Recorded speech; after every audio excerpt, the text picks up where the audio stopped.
Hello and welcome to the Free Cheese episode 564. I am your Joe Dix, joined by Matt Sellner. Hello.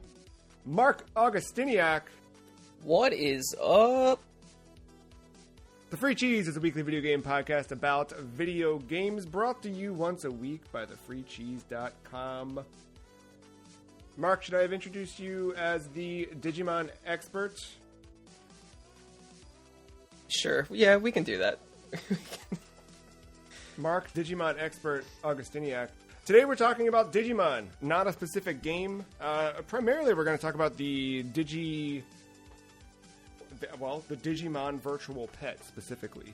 But we'll talk a bit about the franchise as a whole, brief look at its history, our personal histories with it, and kind of, what we expect of it moving forward. Before all that, before we dive in, what's your favorite Digimon? Mine's easy. It's the orange dinosaur. Agumon. We're off to a great start that you don't know his name. This has always been a tough one for me because I kind of go through phases like I do with everything. But I think ultimately it's going to be what most people's choice is probably, which is Omnimon. This is the thing, I have such unfamiliarity with Digimon that I don't know who I gotta look him up. And I know when I see it, I will recognize it. Yeah, okay, I recognize it. Also known as Omegamon in Japan. Nice, yeah. That's fitting. He's kind of like a Megazord looking thing, right? Yeah, so Agumon and Gabumon's mega forms fuse together to make that. That makes sense. And we'll talk a bit about the fusing and digivolving, and because it's a little bit different than you would expect in terms of a traditional evolution. And also the rules seem to change depending on whether you're playing a game, you're playing the virtual pet, you're watching the anime. And I feel like even different anime have different rules for kind of how these things go. The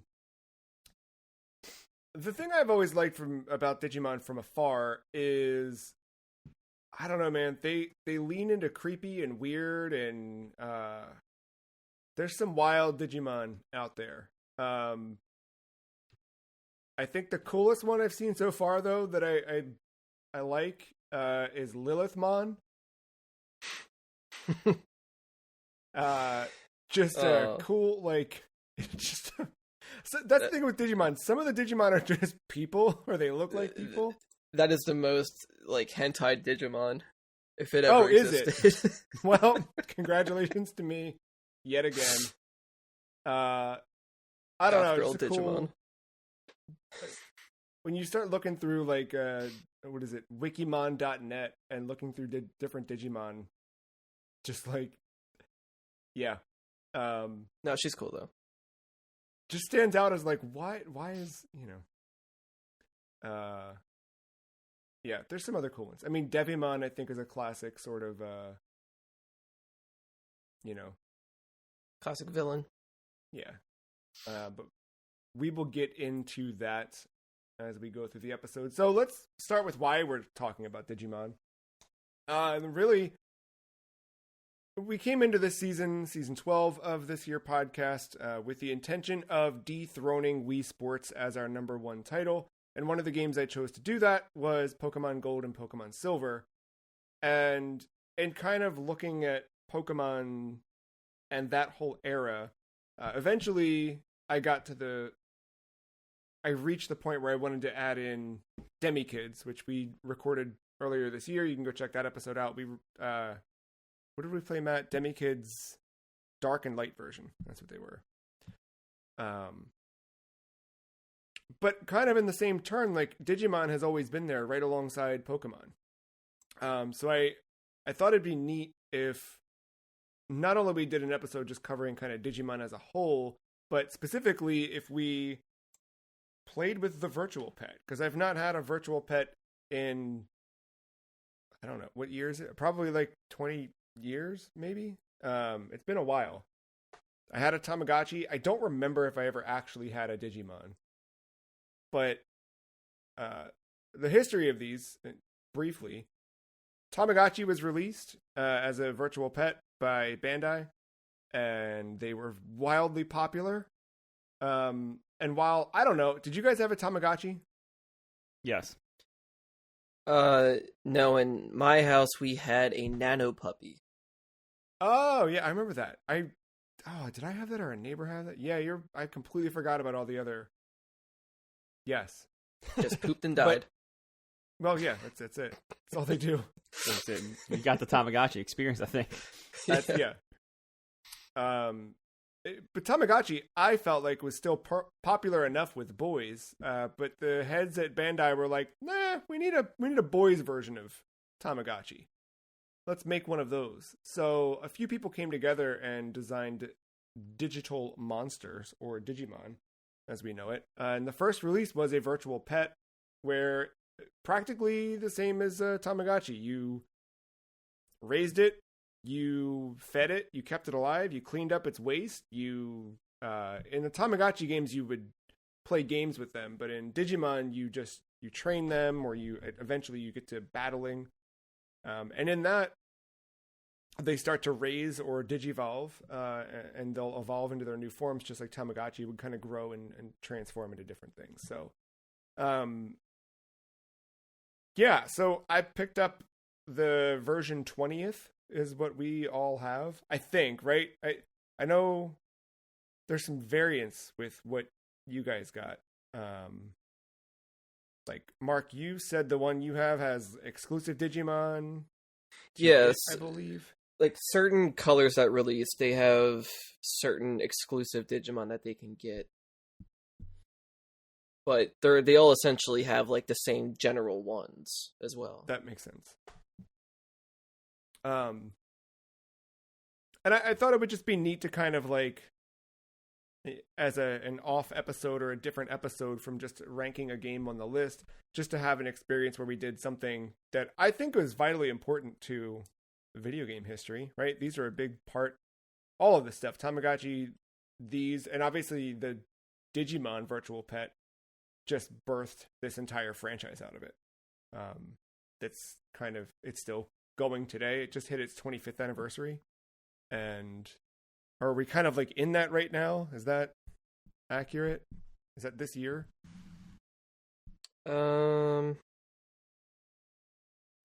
If I don't know, I think it's it was 97 or 96 when that first happened. I guess the anime is 25 years old this year. But yeah, I think the first digital pet or virtual pet was 2 years prior, or maybe a year prior. Yeah, the anime was 99. Yeah.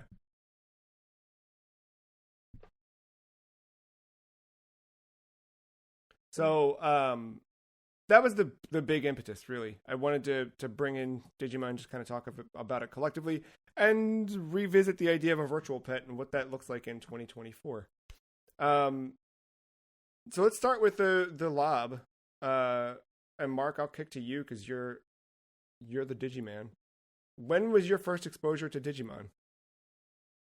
It would be 1999. My first exposure was the anime. I had a friend who lived across the street, and he would record Saturday morning cartoons every weekend, just because either didn't have time to watch them right when they aired, or just wanted to have them for the week to rewatch or whatever. It was probably the former, because I believe he was in a bowling, like on a bowling team, and they had games on Saturday mornings. But at this point, super into Pokemon. Like that took over my life, and probably everyone else is around my age at that point. I'm like 10, 11 years old. And he tells me about this show, and I think it premiered with 2 episodes.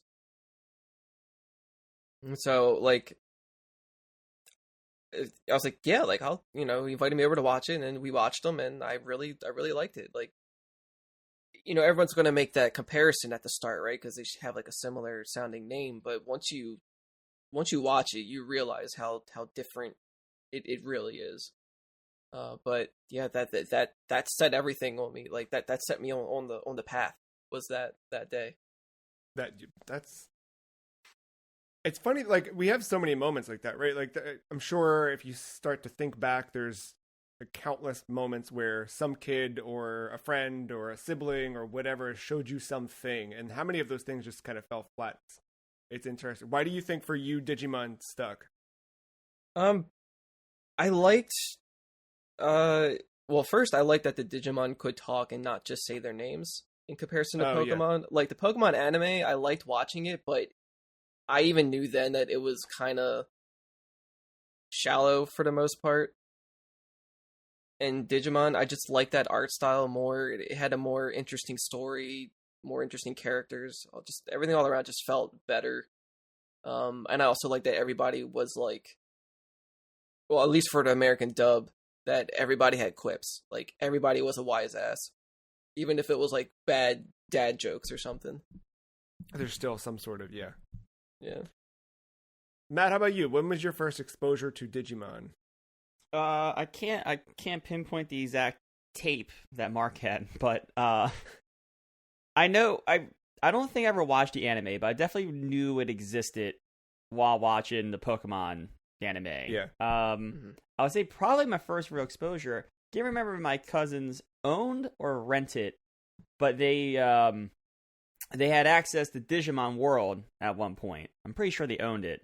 And that was probably the most I interacted with Digimon back in the day, was playing that game, and I remember not liking it. And I think that's fair. That's where my trajectory of never paying attention to this IP started. I hate it. Yeah, I hated playing that game too when it first came out, but I loved watching it. I don't even think it was, because I think I'm still at that age where you can't identify, like you played bad games, but you can't identify a bad game yet. I just think it was just so completely different from Pokemon that it was weird. And then, of course, no one reads an instruction manual at that age, so the game was just very, very left field as compared to what we've played at with Pokemon at that point. And then, I mean, that's probably it. Just fell off the whole franchise from that point. I think my one cousin gets into it a little bit more, but nothing crazy. I think Pokemon still reigns supreme. Yeah, it's still a weird game to go. I went back to it in the last few years, because Digimon Survive finally came out 2 years ago, maybe. Yeah, and I grabbed that, and that one I liked. The combat, I liked elements of it, but there were parts where like I just didn't stick with it. And then I tried to seek out kind of some other gaming experiences, and I was like, well, let me go back to the beginning. And that one has Digivolving, like that one's the closest to the virtual pet, right? In a way. Yeah, it's basically just a PlayStation version of the V Pet.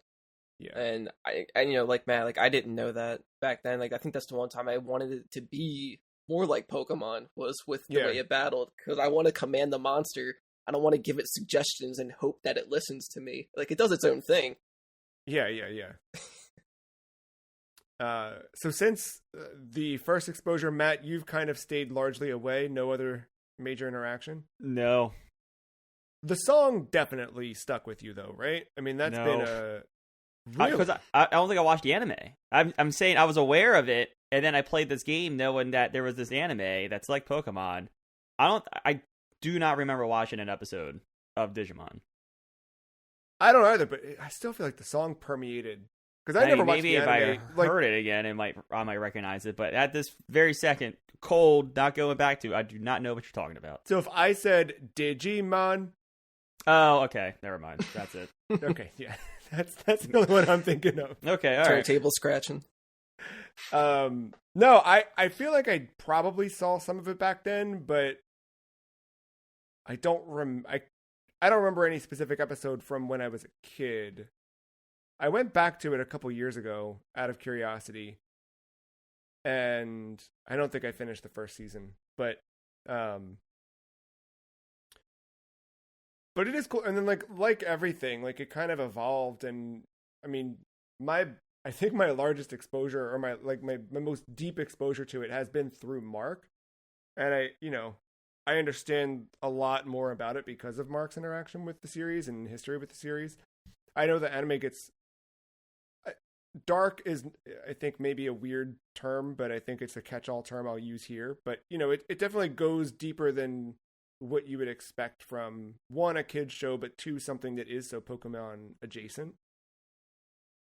Yeah, that's I would say dark is accurate. I mean, more so with season 3. Yeah, and like which is it's its own thing. It's There's like newer ones like Ghost Game and stuff like that. They're a little bit more, I don't know if I'd say adult, but right, like they have a little bit more mature themes to them in a way. Yeah. Oh yeah, definitely. I think just as TV has just evolved, like we're not as strict with certain subject matters now. I feel like there's more ways to approach them. So yeah, they definitely tap into some of that. So Marc, have you primarily kept up with Digimon in the last 25 years since?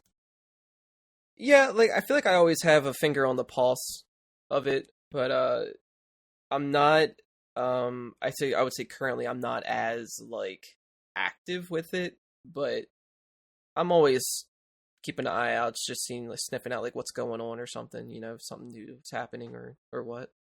Yeah. What is happening in Digimon? Honestly, not much, and it has me worried. Yeah, like, I kind of thought we'd have, like, I don't know, another game. I feel like Survive was like a great, I don't know, attempt to keep the series moving, and like it needed to come out. It had been so long, but I do feel like, and maybe this is because I was more online when that game came out than I am now, but I feel like in the lead up to that, more people were kind of hungry for Survive than I'd seen for any other Digimon release. And I don't know if that's because, honestly, the Switch has become so popular and so ubiquitous for people that it coming to Switch was a big, win. I don't know if it's that or something else, but I do feel like there was a swell behind the game that I'm surprised hasn't carried into a new game announcement.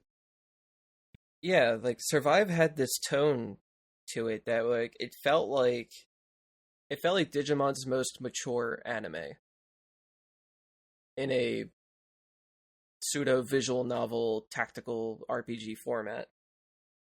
Yeah, and I think that just had a lot of people excited. Just visually, it just looked impressive. And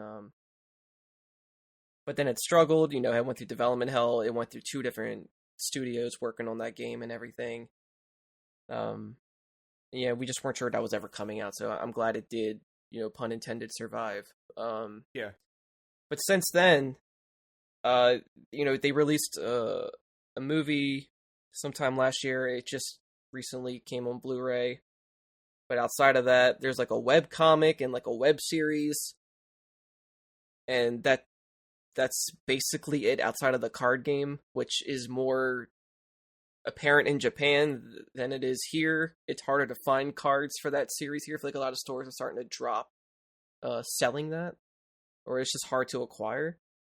The Vital Bracelet, I'm not sure is doing so well here because we just don't get as many as Japan does. Like they just pop them out like left and right. So I feel like Japan gets a lot of support for some of the merch, but like we hardly get any crumbs from that. So and what I've seen recently, the Vital Bracelet, for those unfamiliar, it is basically a fitness bracelet, right? Like a fitness tracker. But it's cool because you get these little, they're called DIM cards, right? They're these little like flash drive sticks that you plug into the side of the thing. It feels very Digimon-esque, and you load a character into it, and then you work out and do your daily thing, and it trains and raises and evolves. It started with Digimon, but now they've like spread out a bit. So there's like anime characters you can get. They've got like a whole Demon Slayer series. In the US, they actually did something called Vital Hero, I think. Yeah, that's the brand for it here. Yeah, and they have like a whole DC Comics line where you can train Batman and Nightwing and Wonder Woman, and those are. I was just looking at them this week. They're currently like on deep discount online for like down from $70 to like $12. And I thought about it, but it just seems bulky. I don't. You had one of the versions, right, Mark? Are they too big? Yeah. Is it? It didn't. Yeah, and the strap is weird. Some people order like custom ones to make it fit better, but yeah, like it definitely sticks out like a sore thumb. Like it's not. Yeah. It's definitely no like Apple Watch or Fitbit. It's more protruding off your arm than that, and it's just yeah. I don't know how I feel about it. It's a cool idea. I just wish it was an app for your smartwatch instead. Of yeah, that always I get the idea of wanting to sell hardware, and I like cool hardware, but yeah. Matt, I'm gonna put you in the hot seat. Can you name 5 Digimon? Absolutely not. Can you name 2 Digimon? Absolutely not. Can you name the one Digimon you named in this episode? Agumon. Got him. I was gonna say there's honestly, like 10 versions of Agumon. Honestly, again, like I totally just after I think the Digimon World experience, I just never paid attention to Digimon ever again. I mean, honestly, there's probably some stuff where you could show me a Digimon and convince me it's like a Gen 7 Pokemon because I'm just so out of touch with both those things. So yeah, I mean, I briefly saw some of the Digimon as I was looking for like a master kind of like list of them preparing for this episode, but no, before seeing any list or any of those little like images, I could not tell you nothing. I bet you could make up a name and that would be a Digimon. I know it ends in Mon. Like I got halfway there, so. No, that's what I'm finding too. The deeper I go with some of this stuff, like, and like, so Mark, I guess like if you asked me, if you threw out a Pokemon name, I would say there's over 1,000 Pokemon at this point. There's more Digimon than there are Pokemon I saw. But if you threw out a Pokemon name, I do feel pretty confident that I could recognize it. Do you feel that same way with Digimon? Where if I said the name, you'd be like, yeah, that's a real one and I know what it looks like. I'd probably be more confident with the name, but knowing what it looks like would be a tougher question because even I don't know what every single one looks like. Yeah. But to your point, like, here's Gundramon. I'm familiar with Gundramon. Digimon made out of guns. Like fucking Transformer. Yeah, like there's a lot of different creatures out there. Did you mean to say Tron at the end and not Mon?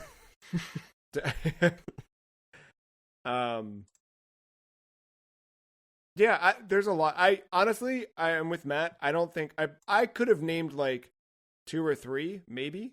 Now I'm spoiled because I'm like I have my little cheat sheet pulled up with some of the ones I bookmarked, but yeah, I don't think I could have either. And like I don't have an aversion to the series by any means. I'm always intrigued by it.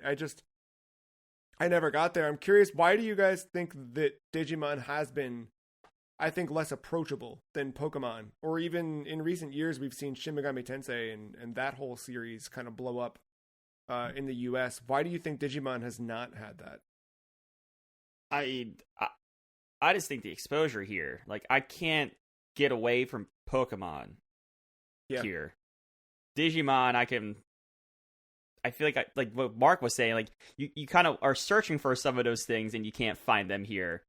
I think that's a big part of it. And then, I don't know, Shin Megami Tensei, I just think that broke out because it finally got a decent marketing push here.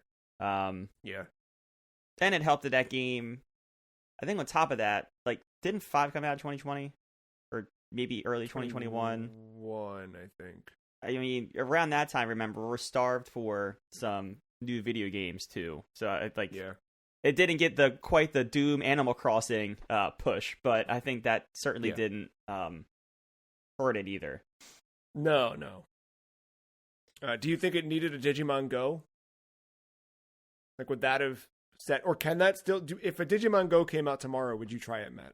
No, because Nintendo's tried doing like the market's saturated. I think already. I mean, I think people would play it. I wouldn't. But like, the what's the other Nintendo franchise? The Pikmin just had Bloom. they had like a similar thing. I mean, I know it's different, but like they had a similar thing. I didn't care. Like, I think that game's just not for me. Like, I'm not picking up my phone too much in That's public fair. for a game like that. Fair enough. Yeah, I didn't stick with Monster Hunter now either. Mark, what about you? Why do you think Digimon has remained, sort of the other?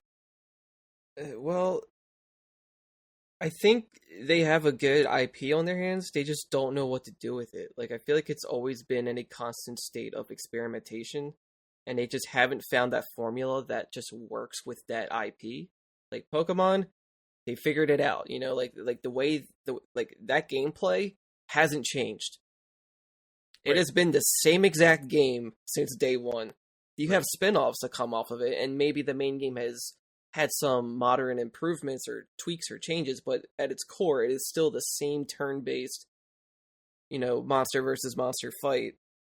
Digimon has been, like, almost just about everywhere, like, and it tries to keep its virtual pet roots with anything that it does. I think its most other popular genre is that it's also been like a turn-based RPG, like a JRPG. Like, that's been its other thing, and I think that's what people do prefer. But I feel like the VPet side of it, even though they're trying to stay in touch with their roots, I feel like it's holding them back a little bit. Because I feel like that form of Digimon hasn't aged too well. It feels very primitive and limited. And maybe there's ways to implement that in some other style. I'm thinking maybe like you could probably do something like Mega Man Battle Network or something, where you could have a Digimon that you control and can give it chips to fight and modify them and whatnot. I think there could be new ways to do it, but the whole just taking care of it and trying to like have to constantly digivolving it, de-digivolving it to open a new path to find new forms. Like, they're trying to make that its biggest factor, where like instead of almost collecting them all, you're almost like collecting and evolving it into so many ways, because Digimon don't have one path. They can go in so many directions. Yeah. Based on its stats, and it's just that could be cumbersome, and I don't think that's very appealing to a wide audience. Well, let's talk about virtual pets. Speaking of, so we each have a digital monster version 20th. Mm-hmm. We talked a little bit about Tamagotchi. Mark, you said it was Nano Pup. What was it? Nano Puppy. Nano Puppy. Any other virtual pet history? Did you guys have anything besides those, or? I had Pokemon's VPet. The Pocket Pikachu, or Pokemon Pikachu. I had that. That was technically my first personal VPet. The Nano Puppy was my brother's. Yeah. I think Tamagotchi for me was just it. I can't think of anything else that I had. I had a Tamagotchi. I need to I should have done this before this episode, but I remember we had something that was like a spin-off thing. There's also Gigapets. Maybe I had that. I can't remember the one that we had. I'll look around as we talk. But we definitely had something else. Do you like virtual pets, Matt? I think I did back then. What changed? I don't know. I just got older. I think I aged myself out of this. We'll get into it, but like there's not a lot to do. It's very limited, but also demanding in the same turn. Have you put this Marc, bitch to sleep every time you're done with it?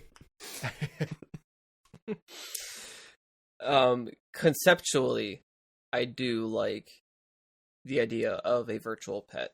Yeah. How they go about it, where it's time sensitive, is where it starts to become more of a deterrent, especially if you have, a busy normal life and you have priorities and you just can't, attend to that when they want you to attend to them, and then you just get punished for it, and it's just like it's just brutal. Yeah, especially like I think back to, because they kind of need your attention roughly once an hour during the waking day, which the waking day for Digimon in this varies a little bit depending on their stage and their form and their maturity. But yeah, I mean, when you're a kid, you're supposed to have this in your desk, in your pocket, and like every hour it goes like that. Seems impossible. I guess we did it at some point, and I know that like Tamagotchi got kind of banned in a lot of schools way back when, and I imagine Digimon, all of those at some point, because they were probably highly distracting. Yeah. Outside of just being like a source of, I don't know, theft or whatever else with kids. With this current version, we've been, on and off with them. I'm curious what each of our experiences were. When you take it out of the box, there's a little pull tab in the back where the battery sits. You pull it out, and as soon as the battery contacts touch, there you go. Voila, you're hatching your first egg. So, what was your experience like from the start on this one, Mark?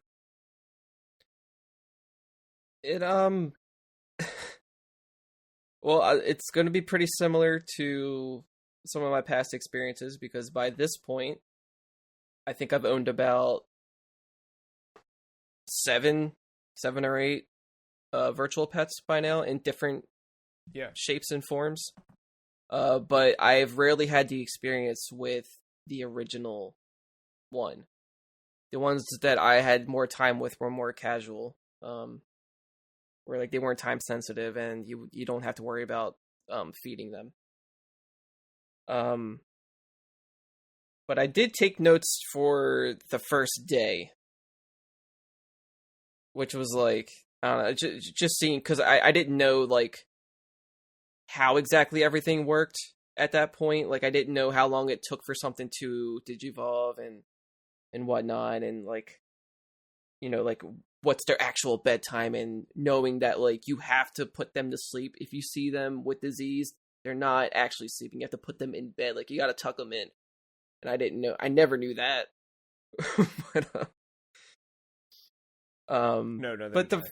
But so this time going in with a more educated perspective, reading the booklet for once and understanding how the things actually work.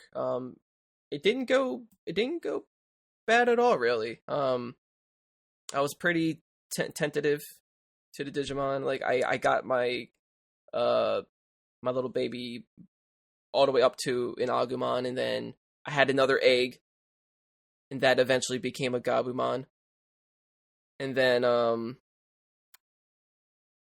don't know, I guess it was like I think the next day was just a bad day or something, and they're dead.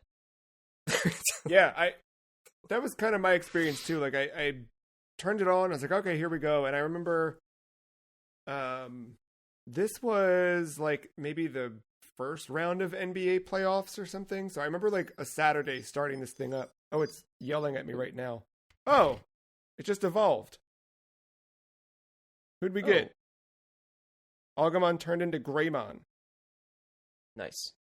Look at that. Got yourself a big boy. So, yeah, I remember watching NBA playoffs, and there were like a couple of games on a Saturday, and I'd started it like that morning, hanging out, and then throughout the day, like I just remember like every now and then it would scream at me to do something, and I would kind of keep up with it, and then by like day 2, day 3, I kind of just like because I remember the first night I took it to bed with me, had it on my nightstand, and like when I woke up in the morning, I was like, all right, what's happening in the world of, and then they were still asleep before I, by the time I woke up. But yeah, by like day 2, I left it on the nightstand in my bedroom and completely forgot. And then when I picked it back up, it was just like a screen full of poop and a tombstone. I was like, all right, well, there's that. Poop and death. Matt, are they dead? Did you kill them all? Did you? No, I'm good. I probably pulled the plastic tab a little too late going into this recording because I have an egg, but I haven't had the 2 Digimon experience, and I'm still at the Agumon phase. So it's not automatic. Like, you have to like manually activate the other egg. It won't do it for you. Oh, I thought it did it. I must have read that wrong in the instruction manual. Like, it's terribly worried about it's it. there. I know it's there. I saw the. You have to hit buttons, and it's stupid. It should just do it for anyway. you. So when I pulled the tab, I kind of was intimidated because I forgot how much like little sub menus there are, and just like the lack of buttons make it a little weird to navigate when you're not used to it.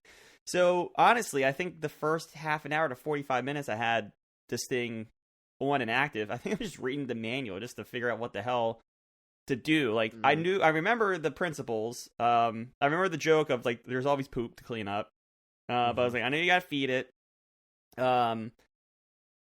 There's another thing here. It looks like you give pills for. I don't know the term for it, but yeah. Now, like, I know there's like different activities. I knew there was like training and like CPU battling. You know, obviously there's the user to user battling, but I knew there was stuff to do in here. I was just trying to figure out how to access it. So honestly, like, first hour is just me kind of playing with this thing and figuring out how to get this thing to thrive. I have not killed my Digimon yet. I've been still active with them, but yeah, I don't see me having this thing with me much longer after we record this. The other thing is I can't take this thing to work. That's not viable. So like, that's the other thing. I think at one point, no, I'll be that guy in many other ways. I'm just not going to be the guy that is working and all of a sudden you hear beeps and boops and I'm pulling out my fucking digital monster. Yeah. The one positive on that, I left the sound on for us to, just in case it did go off during the recording. I felt like this would be the only episode appropriate where the sounds would be okay. But you can disable that with A and C from the main menu, which was... I don't think I've taken this thing out of the house. Oh, no, I did. Back at, it was Mother's Day. When we went out for Mother's Day brunch, I threw it in my bag and took it with me just so I could check in on it in between things. Yeah. But, yeah, so to your point, I mean, we'll quickly overview kind of the gameplay, but there are 10 menu items within the virtual pet. You have your stats menu that shows you their current hunger level, their current, what do you call it? Strength level. Yeah, that's what the pill feeds, is the strength. Their effort level, which they get by training. So then you have food and training menus. You have the Coliseum, where they can actually participate in computer-based battles. And if you have 2 Digimon, you can do a tag team battle in that case. There's your clean waste button, which, you know, just wipes the poop away, which I gotta take care of that right now. Sleep, where you have the option to put them to sleep or wake them up from sleeping, depending on, you know, what you want to do. Healing, if they get sick or they get injured in a battle, you can heal them. There's an album that kind of keeps a record of your, you know, who you've raised. It's like just a history of every Digimon you've collected or, you know, that you've evolved into. And then connection, or the connect menu, lets you physically pair 2 of these devices. Or these even work with other Digivices. It does not need to be the same model, but, you know, there's different compatible Digivices you can connect to in battle. And then the final is a call option, which that's the scary one. You don't want to see that one. The call means that you've neglected something. You've let something go on for far too long. There's poop on the screen you didn't clean up. They're hungry and you haven't fed them, and they'll call out. And that call, depending on which thing it is and which stage, it can vary. But generally, sometimes they can be as high as 30 minutes. But generally, you want to address whatever the call is within 10 minutes of it going off. If you don't, it counts as a care mistake. And those mistakes add up. They affect which evolution occurs. So if you have, too many care mistakes or care mistakes within a certain range, the next time they go to evolve, that'll change the path that it goes on. Additionally, you can have up to 20 care mistakes. I'm sorry. Yes. No, that's right. Yeah, 20 before they'll die. But they reset each level. So if you evolve something, even if you've made a bunch of mistakes, it resets back down to whatever. And they are categorical. So like they can take 19 injuries and then separately they can take starving 19 times, which is a lot, but you can make all of those kind of errors along the way. That's good though. So yeah, much like Mark, I went from Batamon to Koromon to Agumon, and now, hey, Greymon. And my alternate one was Punimon to Tsunomon to Gabumon, and I still have a Gabumon right now. Matt, it sounds like you went Batamon, Koromon, Agumon. It seems right. That seems right. And then, Mark, any other paths for you in your journey on this? No, I think we're all pretty much the same.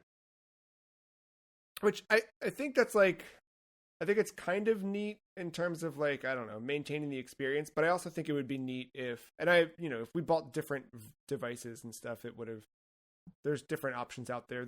Since this version 20th, they've done the VPET 2, the color one. They've re-released that in Japan.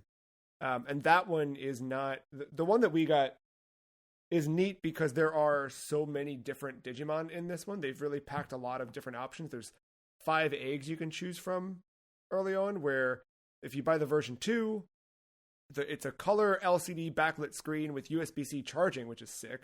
But you're limited. So if you buy the, whatever this model, you're only going to be able to raise this line of Digimon. And, if you buy that one, it's device specific. But I think that's the part where it would encourage like kind of that, I don't know, schoolyard collaboration or competition. Yeah, they had WonderSwan versions too of the VPET, and you could actually connect that to a WonderSwan and have them battle and stuff. Yeah, so I've played the WonderSwan Virtual Pet and the PSP one, which are both really cool. They are exclusive to Japanese, but once you kind of know your way around the menu, it's not that hard. You don't need to like actually read Japanese to be able to navigate it. But I think those are the coolest. Like, if you wanted to play one on a video game device, I think those are neat versions to play. Yeah, I think they're neat. To Matt's point, like longevity, it's a tough thing to get behind. I'm excited now that I have a Greymon, and I will do what I can to keep these things alive. But once they die, I don't know that I'll turn this thing back on ever. So we'll see. As we kind of get ready and wrap up, what do you think could improve this experience? Player experience with this. We got the perfect answer. I'll let Mark go first then.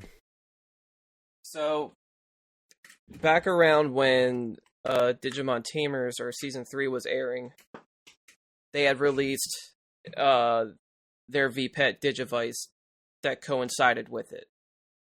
And in Japan, it was called the D-Arc, but in America, it's called the D-Power Digivice. I think it takes 2 AAAs. Mm-hmm.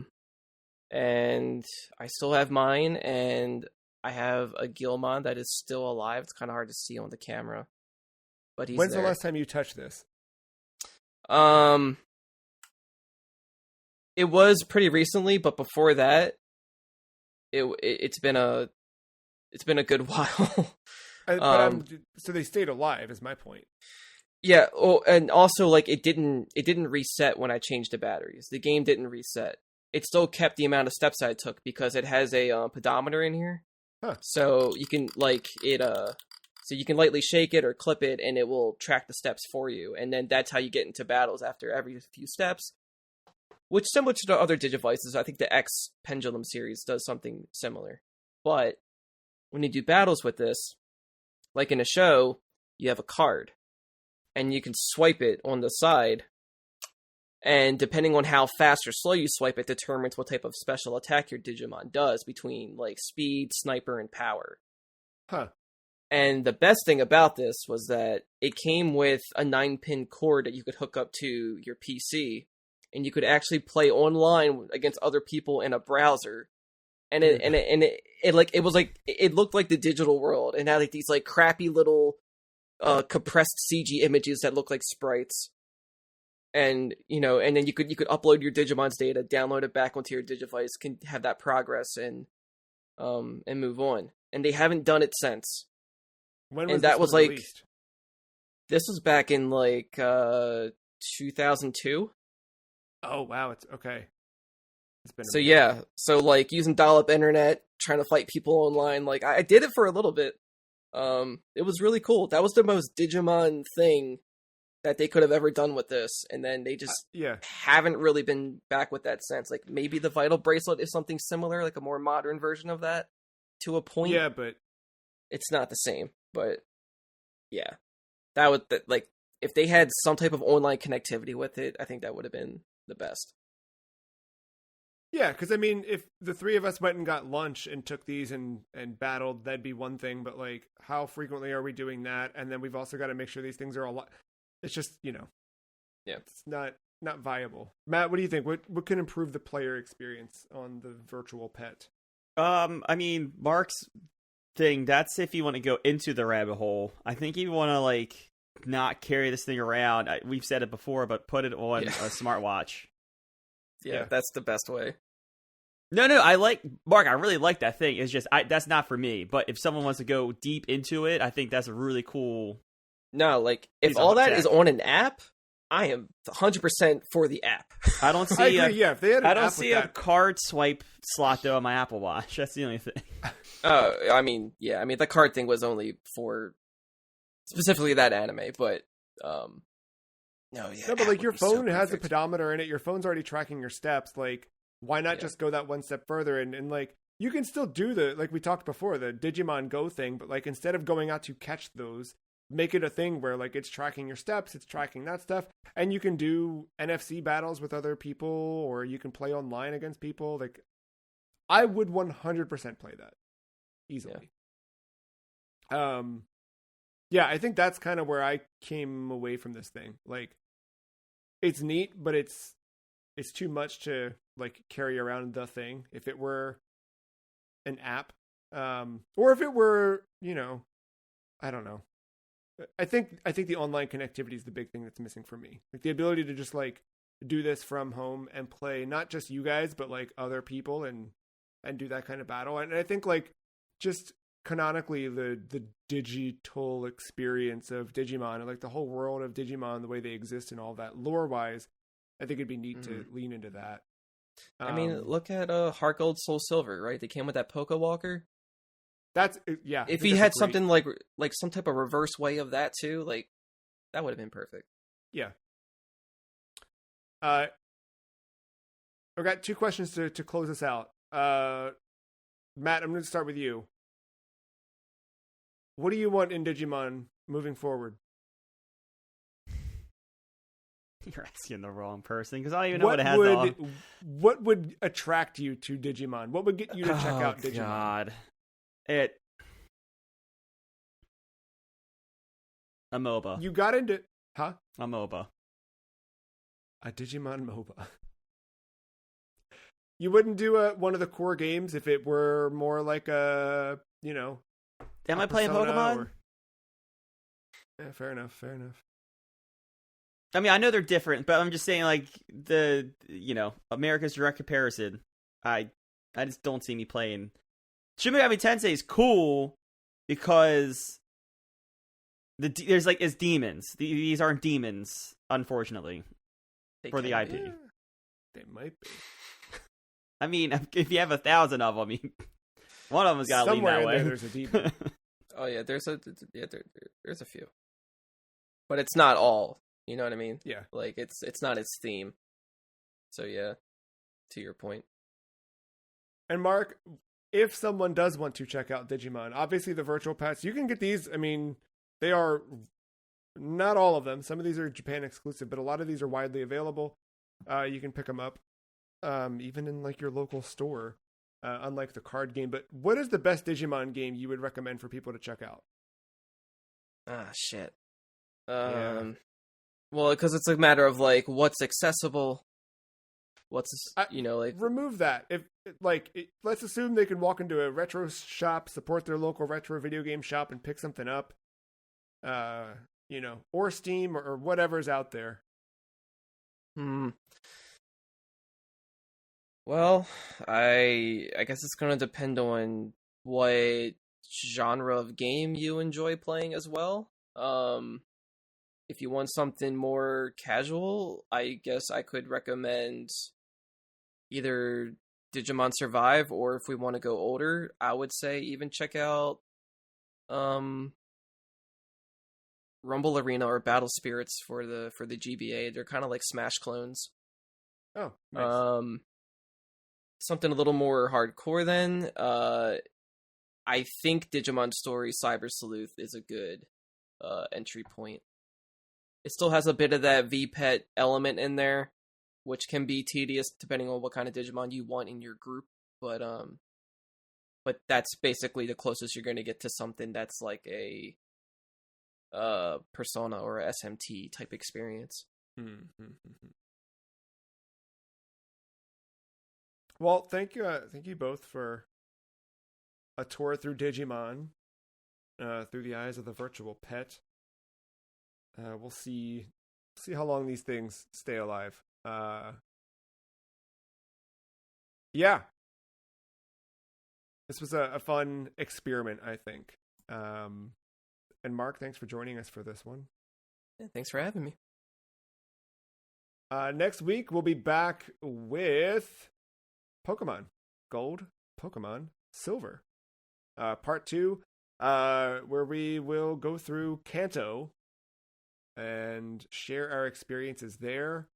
And that's going to not only wrap up the Pokemon series, but also set us up for the next few weeks of all fighting games all the time, just in time for EVO. So stay tuned for the back half of July as we get into that.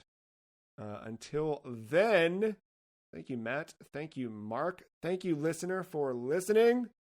We'll see you next week.